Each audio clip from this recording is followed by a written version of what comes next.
की अवस्था उस वक्त 3 वर्ष थी। राम कैकेयी को अति प्रिय थे। भरत से प्रेम नहीं था जितना प्रेम राम से था। तो राम कैकेयी के ही पास रहते थे। एक दिन की बात, कौशल्या के मन में हलचल हुई कि चलो हम अपने राम को ले आए। तो राम को वो दोपहर में लेने चली गई और कैकेयी के महल से लेकर के अपने महल में ले आए।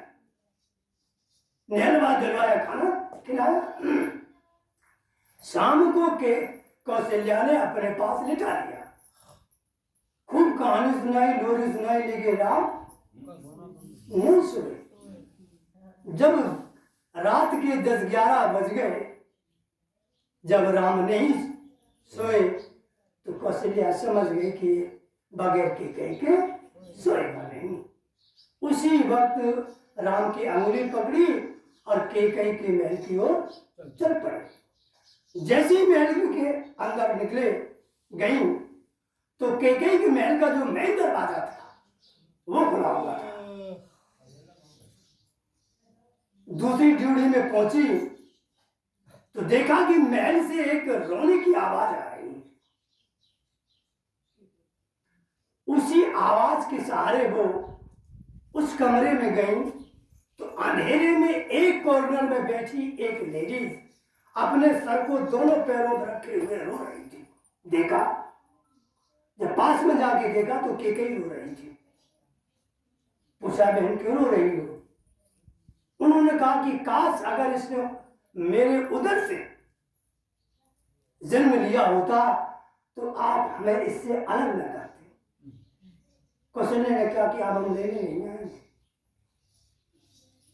हम लेने नहीं आएंगे, और देख करके वापस हो गए। माँ और बेटा खेल खेला करते थे, जैसे शतरंज नहीं खेली जाती है ऐसे खेलते थे दोनों। तो सुबह हुआ तो कैकेयी और राम की जो है वो खेल शुरू हुआ। उस खेल में राम ने कैकेयी को हरा दिया। जब कैकेयी हार गई तो शर्त रखी हुई थी, तो कैकेयी ने कहा कि मांगो, राम क्या चाहिए? और इतनी कह के राम के लिए उन्होंने अच्छी मड़ियों की माला ला करके राम के गले में डाल दी। राम ने कहा, नहीं मां, ये नहीं, आज आप हारे हो, अब हम मांगेंगे। उन्होंने कहा कि 14 वर्ष का वनवास हमें दो। राम ने कहा,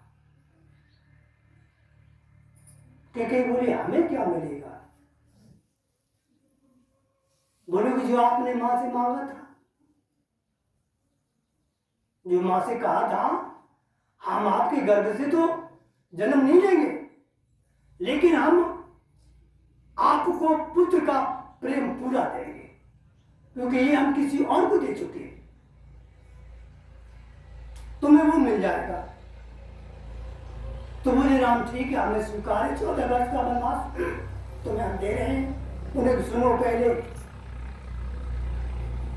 14 वर्ष का वनवास में आपको सबसे पहले विधवा होना पड़ेगा, स्वीकार है? बोली, है स्वीकार। बोले, तुम्हारा नाम इतिहास के काले अक्षरों में लिखा जाएगा, स्वीकार है? कोई भी लड़की का नाम तुम्हारे नाम पर नहीं रखा जाएगा। बोले, स्वीकार है। मैं बोले, तुम्हारा पुत्र भरत है, वो भी तुम्हें त्याग देगा, कभी मां नहीं कहेगा। बोले, हमें स्वीकार है। ये था त्याग, और तब हुआ प्रेम। तो राम सबसे पहले कहां मिले? 14 वर्ष से लौट गया तो कहां गए? तो त्याग करो जब तक, और त्याग हाथ से नहीं होता है। त्याग उसी से होगा जो गुरु महाराज द्वारा योग युक्ति दी गई है, उस योग युक्त में लिपट जाओ, करो नहीं। करने वाला तो करता ही है कि हमने भजन कर लिया, हम भजन करते हैं। भजन न तो करने वाली चीज है, भजन ऐसा हो कि फिर भजन ही हो। हाँ जी, करना वाला नहीं। जैसे द्रौपदी की साड़ी खींची गई थी तो किसी ने कहा है, कवि ने, कि सारी बीच नारी है कि नारी बीच सारी है, कि सारी की नारी है कि नारी पहचान ना रहे। फिर अगर जब तक तुम्हें अपनी पहचान रहेगी, ये तो भावातीत थे, जब भाव खत्म हो गए तो तुम्हें तो अकेले रह गए हैं। हाँ जी, तो भजन इस तरीके से करो। और आप बैठे हो और साथियों के पास बैठे हो, हम भजन कर रहे हैं, हमारा गुरु महाराज की ओर 24 घंटा में द्विदय ध्यान हो। गुरु महाराज याद कहता है द्विदय, वो कर रहे भजन तो ना करो, अपना जो काम करो तो शू करो, जहां हम कड़वी चलाए तुम्हें दे रहे। अगर गुरु महाराज याद है तो भजन है, और गुरु महाराज ही नहीं है यार तो भजन क्या कर रहे। इसलिए सर्वप्रथम जय गुरु महाराज की, जय गुरु महाराज की, जय गुरु महाराज।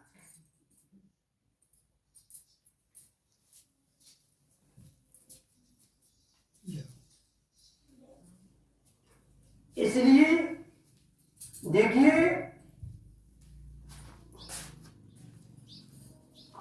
इनसे अलग होने के लिए जो बंधन पड़े हुए हैं, इनसे अलग होने के लिए आप में विषाद नहीं है। जीव तो नाम हमारा इसीलिए पड़ गया, हमारा नाम जीव था ही नहीं, हम तो परमेश्वर है। परमेश्वर से उतर के नीचे हमारा नाम आत्मा रख दिया गया, शिवात्मा। पहले उतरे हम तो विश्वात्मा, शिवात्मा, आत्मा और जीव। आत्मा भाई, शिवात्मा, आत्मा और जीव, ये 4 नाम दर्ज है। अब जीव नाम इसलिए रख दिया गया कि हमने इसे पकड़ लिया, संग कर लिया। तो जीव तो तुम हो नहीं, लेकिन जीव की संज्ञा से हटोगे कैसे? जीव भी इतनी विषाद नहीं है जो खुद को पहचान सके, वो भूल गया।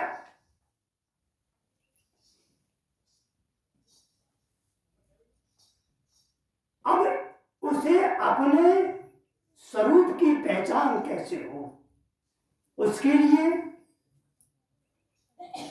बगैर सद्गुरु के पहचान कोई करा ही नहीं सकता है।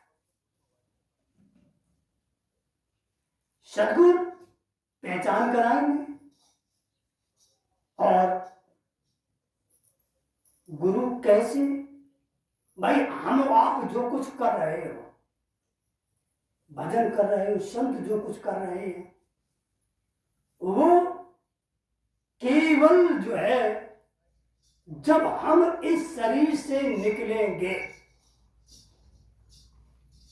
निकलते वक्त जो हमारा एक पॉइंट होगा, इस शरीर को त्यागते वक्त, देखो, भजन करते हो तो मरने का अभ्यास करना सीखो। जब मरोगे, इस शरीर को त्यागोगे, तो किस तरीके से शरीर को त्यागोगे? अगर वो तरीका नहीं आया तो तुम इधर चले जाओ। इसलिए हम आप जो कर रहे हो, वो इसीलिए तो कर रहे हो। भजन क्यों करते हो? भजन करते हो कि जो आखिरी हमारा समय होगा उस आखिरी समय की तैयारी कर रहे हो। यम यम वापि स्मरण भावम त्यजन्ते कलेवरम तम तमे वेति कौन्ते सदा तद्भाव भाविता। जब मनुष्य शरीर को चाहता है तो यम यम वापि जिस भाव से भावित होकर के, जिस भाव से भावित होकर के शरीर को चाहता है, तम तमो वेति कौन्ते सदा तद्भाव भाविता। वो सदा उसी भाव में तो भावित रहा है, इसीलिए वो उसी भाव से प्रेरित होकर के उसी भाव में बह के चला जाता है, उसी को चला जाता है। इसलिए अब जो देखिए दोनों स्थितियां समझते जाइए, इधर की भी और इधर की भी। भावातीतम त्रिगुण रहतम, जरा ये रखना याद, हम भूल सकते हैं। एकम नित्यम विमल मचलम सर्वदेशाक्ष भूतम भावातीतम त्रिगुण रहतम तत्वमस्यादि लक्षणम। जो एक है, एकम एक है, नित्य है, न कभी पैदा होता है और न कभी मरता है। एकम नित्यम विमल मचलम, इन आंखों से दिखाई नहीं पड़ेगा। तीसरी जो गुरु महाराज द्वारा दी जाती है, एकम नित्यम विमल मचलम सर्वदेशाक्ष भूतम, सभी भूत प्राणियों का साक्षी है। वो हट जाए, वो निकल जाए, मन इन्हें मर गए, साक्षी है। एकम नित्यम विमल मचलम सर्वदेशाक्ष भूतम भावातीतम, कहा हुआ भावों से अलग, भावातीतम त्रिगुण रहतम, तीनों गुणों से अलग है। तत्वमस्यादि लक्षण, ऐसा उसका लक्षण है। अब भावातीतम यम यम यम यम वापि स्मरण भावम त्यजन्ते कलेवरम तम तमो वेति कौन्ते सदा तद्भाव भाविता। अंत समय में यदि तुम भावातीत जो भजन कर रहे हो, अभी कहा था कि लिपट के भजन करो, भावों से जब भावातीत हो जाओ, अलग भावों से अलग, तो फिर पक्के बैठे मजबूत बैठे। भावातीतम त्रिगुण रहतम, जब भावों से अलग हो गए तो ये श्लोक फिर काम नहीं करेगा, क्योंकि इसके तुम ऊपर निकल चुके हो। अब अंत काले च मामेव ईश्वरं मुक्त्वा कलेवरम, अंत काले च मामेव ईश्वरं मुक्त्वा कलेवरम या प्रयाति तद देहम सा याति परमाम गतिम्। अंत काले च मामेव, जो अंत काल में मेरा ही स्मरण करके शरीर को त्यागता है, अंत काल में जो मेरा ही शरीर स्मरण करके मेरा का कृष्ण को, अरे जो कृष्ण हो सो तुम हो, अपना जो मेरा स्वरूप है, जो मेरा स्वरूप है, जो मेरा स्वरूप है, अपने स्वरूप में स्थिर होकर के देखिए। अभी आप 3 स्टेजें बनती हैं, समझ लेना, तो सारा बैठे हुए हो। एक तो स्थान मिल जाए, फिर स्थान में पहुंच करके स्थित होना है, और स्थित होके फिर वहीं स्थिर होना है। 3 डिग्रियां बन गई। अगर करते हो भजन तो समझते चलो। स्थान को मिल गया, स्थान में स्थित होना, स्थित होके ठहर जाना, स्थिर होना। 3। अब अंत काले च मामेव ईश्वरं मुक्त्वा कलेवरम या प्रयात तजदेहम सायात या प्रयात तजदेहम पाठान चिंतन। तो जो अंतकाल में मेरा ही स्मरण करता हुआ शरीर को त्यागता है वो निश्चित मुझको ही प्राप्त होता है। अब अपने स्वरूप को जान लेना, सत्संग की बात आई थी, जरा सत्संग की बात सुन लो। यहां से सत्संग सुन। सत्संग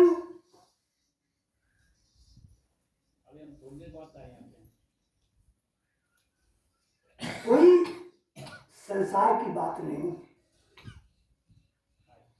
सत्संग जो है रामचरित सर्वगुप्त स्वभावा। रामचरित जो है रूपी तालाब, शर्मानी तालाब, रामचरित सर्वगुप्त स्वभावा, शंभु प्रसाद तात में पावा। जो नहाए चाहे यह सर भाई, जो इस तालाब में नहाना चाहता है तो सत्संग करे मन लाई। गलती कर गए तुलसीदास जी यही, क्योंकि बात उन्होंने मन की कर दी, नीचे संभाल लिया कि सत्संगत दुर्लभ संसारा, निमिष दंड भरे कौ बारा। समय की माप भी लिख दी कि निमिष दंड भर एक बारा संसार में सत्संग हो नहीं सकता। और संसार क्या? जब तक आपके संकल्प विकल्प उठते रहेंगे तब तक सत्य जो आप ही तो सत्य हो। और अपना ही संग करना है, अपना ही संग करना है तो जब तक संकल्प उठते रहेंगे, ढोंग कितु करे रहो, नाम कितु लिख ले, चाहे कसु कान लगो। क्यों कि जो साधक करने का होता है उसकी वाणी और उसकी रहनी अपने आप बता देती, उसे कहने की जरूरत नहीं रहती है। तो इन जब तक विचारों से अलग नहीं हुआ जाएगा तब तक, विचारों से अलग होने के लिए जो अभी हम पहले कह चुके थे, इनका एक क्षेत्र होता है। जब प्राण आपका उस क्षेत्र में प्रवेश कर जाएगा तो अपने आप संकल्प विकल्प क्षीण होने लगते हैं। फिर ऐसी स्थिति आएगी कि बुलबुले उठ रहे, हमें पता ना कौन से उठ रहे हैं, इसके बाद वो बुलबुले भी शांत हो जाते हैं। अब आपका भजन शुरू हो गया, समझिएगा। इससे पहले प्रयासरत हो, प्रयास कर रहे हो कि हम उस क्षेत्र में मूर्धा जातात्मना, यहां चित्त जब तक आपका चैतन्य की ओर नहीं चलेगा या चित्त जीतने की तैयारी नहीं होगी,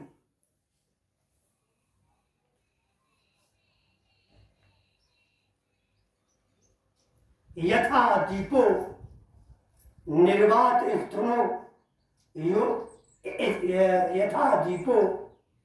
यथा दीपो निर्वात स्थो नैंगते सोपमा स्मृत योगुनो यत चित्तस युजते योगात्मा। जिस प्रकार से निवात स्थान में, निवात स्थान मतलब जहां वायु हवा कम लगती हो, हवा न लगती हो, उस स्थान पर यदि दीपक रख दो तो उसकी ज्योति चलायमान नहीं होती है।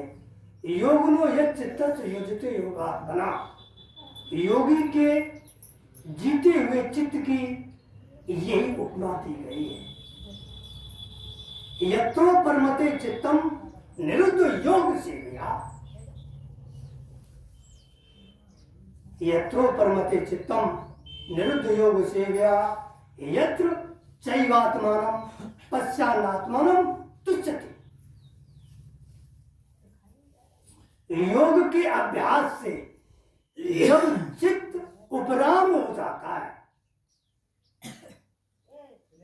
योग के अभ्यास से जब चित्त उपराम हो जाता है, परमात्मा के ध्यान में, परमात्मा के ध्यान से शुद्ध हुई सूक्ष्म बुद्धि द्वारा, शुद्ध सूक्ष्म हुई बुद्धि के द्वारा परमात्मा का साक्षात्कार करता हुआ परमात्मा में एक ही भाव से स्थित होकर के अपनी आत्मा से आत्मा में ही संतुष्ट रहता है। ये उसकी पहचान है, आत्मा से आत्मा में ही संतुष्ट रहता है। इतनी क्रिया हो कैसे? हम कह तो बहुत कुछ चुके हैं, लेकिन इतना हो कैसे? ना ही ज्ञानेन सततम पवित्रमय विद्यते, ज्ञान के समान पवित्र करने वाला निसंदेह कुछ भी नहीं है। तुम लाखों यज्ञ करवा लो, कचू कर डालो, जब तक ज्ञान नहीं है,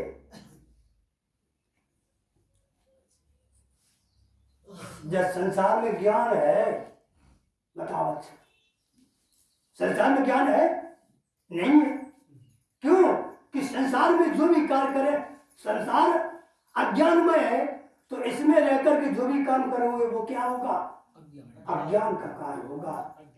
कहीं मंदिर में जाओगे, कहीं मस्जिद में जाओगे, कहीं यज्ञ करियो, कहीं तप करियो, कहीं दान करियो, इन्हीं चक्र में पड़े रहो।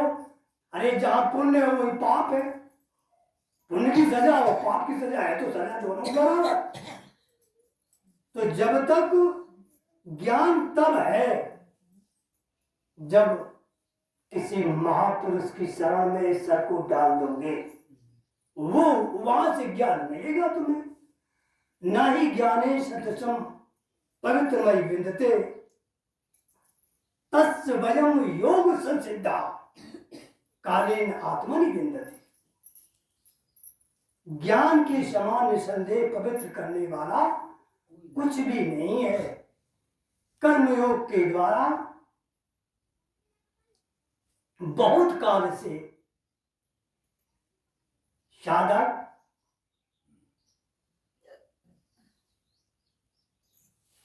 उस आत्म तत्व को प्राप्त कर लेता है। अब ये तो कह दिया उन्होंने, चूंकि सब्जेक्ट ये है कि ये करनी में कर गुजरने का है।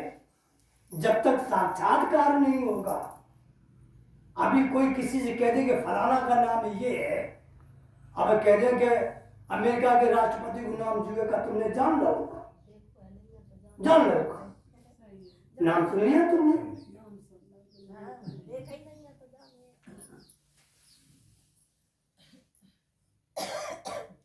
क्या बोल रहे थे?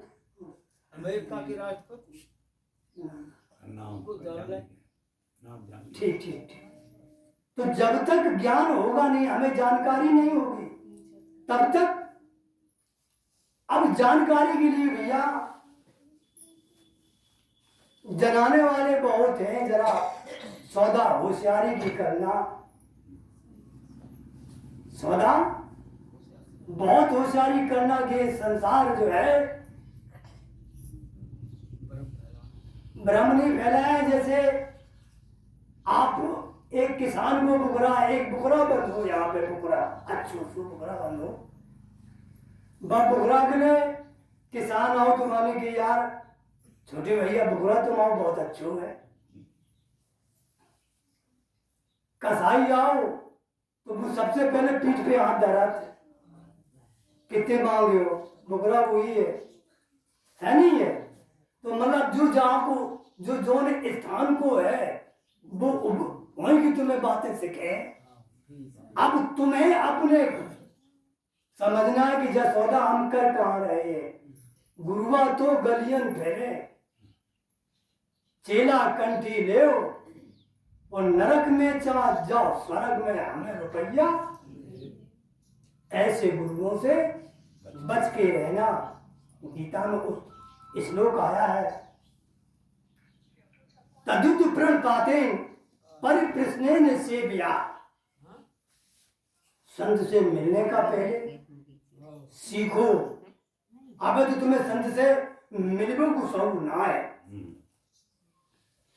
तदुत प्रणपाते परिप्रश्नेन सेव्या उपदेशन्ति ते ज्ञानम ज्ञान तत्व दर्शना।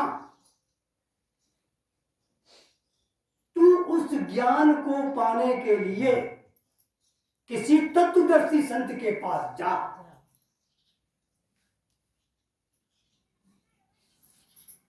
तू उस ज्ञान को पाने के लिए किसी तत्वदर्शी संत के पास जा। उनको पहले दंड प्रणाम करके,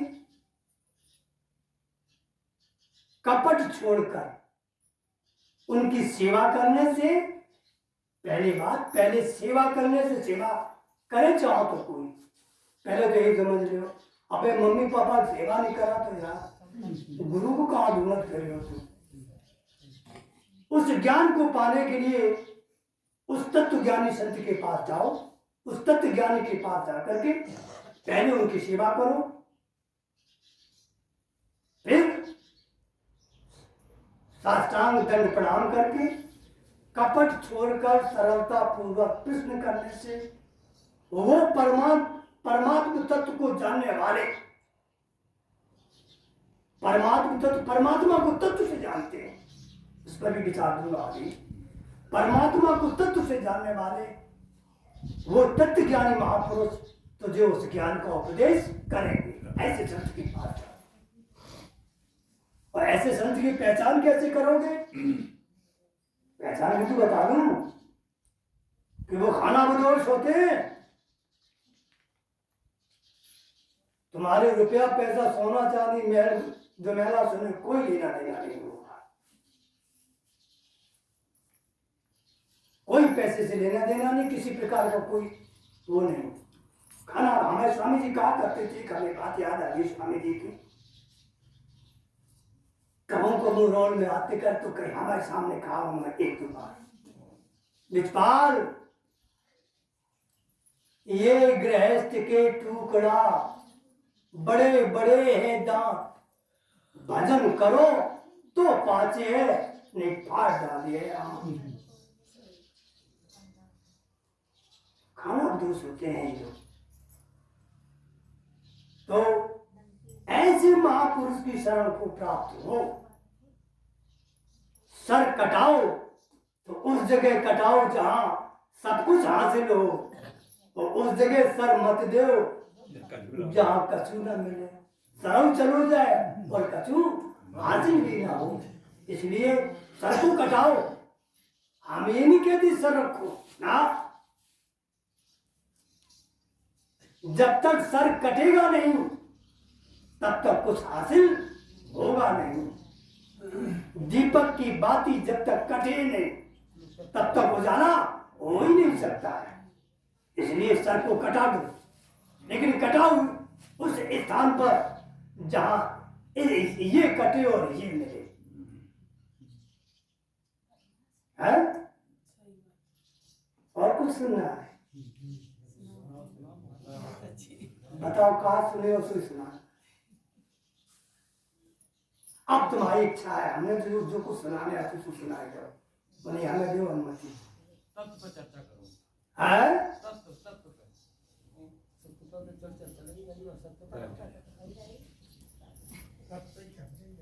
देखिए,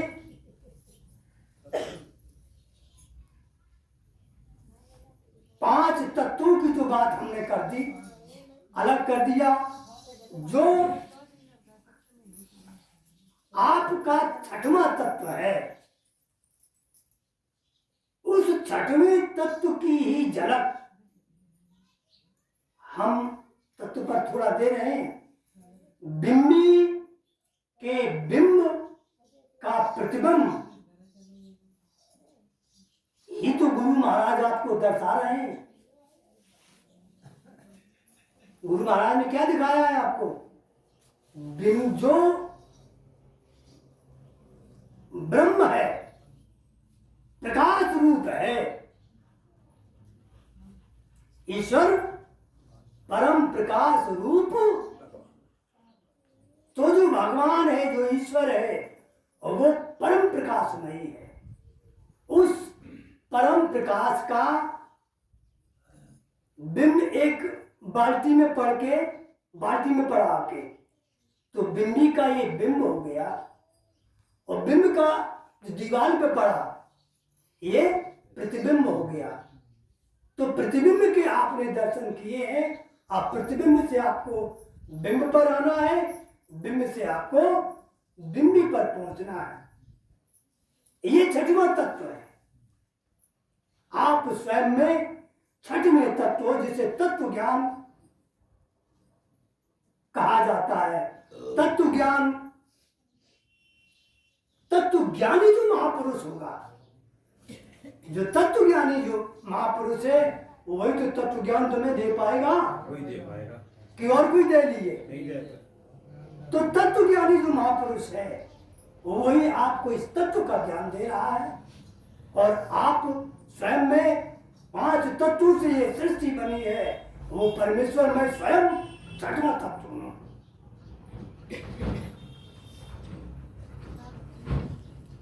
मैं तो सब में हूं, मुझमें कोई है, और जो कोई है वही वो तत्व को जानता है, वो तत्व ज्ञानी महापुरुष से मिला है। मैं तो हर समय व्यापक हूं। कह देते हो व्यापक? क्या व्यापक को देखा है इन आंखों से? व्यापक को जब देखा जाएगा तो वो इन आंखों से भी दिखाई पड़ेगा, और दिखता है।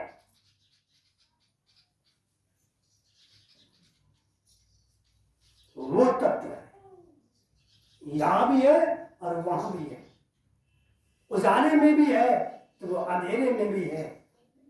रवि पावक सुर सर की नहीं, ऐसा है नहीं है? ऐसा जात पात से नहीं बंधा होता है,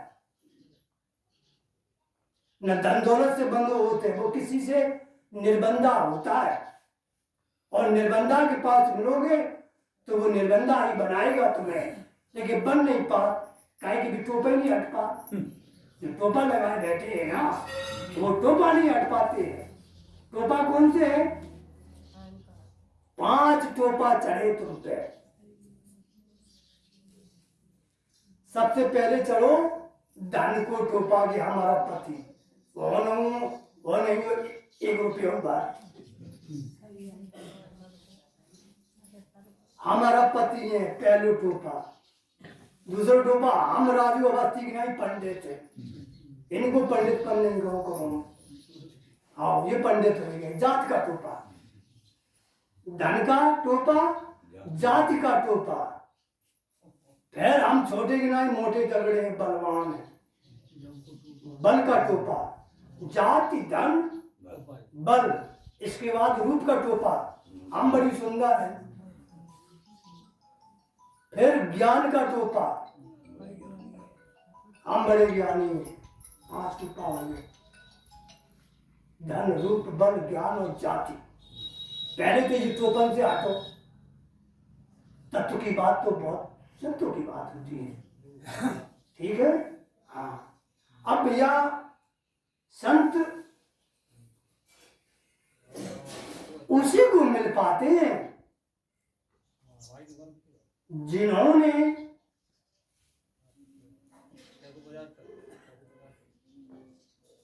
इस जन्म में नहीं तो और जन्म, किसी न किसी जन्म में उनका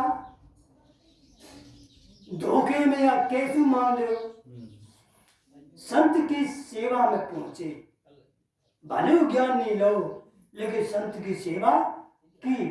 अगर सेवा करने को मिल गई, शब्द सुनने को मिल गए, तो उसका पूर्ण फल इतना हुआ। इस जन्म में आपको संत की सानिध्य मिल गई और वो ज्ञान मिल गया। इसलिए हम हमेशा आप लोगों को एक ही बात कहेंगे कि उन परम ज्ञानी, अपने के नाते बता रहा हूं, करना हो तो तुम करो, सलाह दे रहा हूं, उन परम ज्ञानियों को, जब ये शरीर भी तुम्हारा नहीं है तो तुम उन्हें दियो का। शरीर है तुम्हारा नहीं है तो उनके लिए जैसे आरती में कहते तन मन धन है तेरा, तो वास्तविकता में तन मन और धन है तो गुरु महाराज संत नहीं को, तुम्हारा है तो कछु। और जब तक कछु रहे तुम्हारे पास, तब तक विश्वास करो तुम्हें वो ईश्वर मिल नहीं सकता, बदल हो नहीं सकता तुम्हारा। जब तक तुम्हारे पास कछु रहे, कुछ पाने के लिए कुछ खोना पड़ता है, और परमेश्वर को पाने के लिए सब कुछ खोना पड़ेगा। और जब तक सब कुछ नहीं खोदोगे तब तक वो चीज हासिल हो नहीं सकती। इसलिए अपने पास रखो ही नहीं। और हम तो ये मोटी बात, तुम्हें फायदा की बात बता रहे हैं कि हमारा सुख है जिसे हम सुख समझते हैं, जो सुख है वही दुख है। लेकिन संसार में जिसे सुख और दुख समझा जाता है, हमें सुख है तो गुरु महाराज तुम्हारे चरणों में, और दुख है तो तुम्हारे चरणों में हम जिठाड़े बेदा गुरु महाराज जा। आप ही जो कछु है बड़ा है, उल्टी सीधी भली बुरी, भली है वो गुरु महाराज के चरणों में, और बुरी है वो गुरु महाराज चरण में हम बेदा उठाड़े गुरु महाराज। अपने को नहीं समझिए, हमें क्या करना।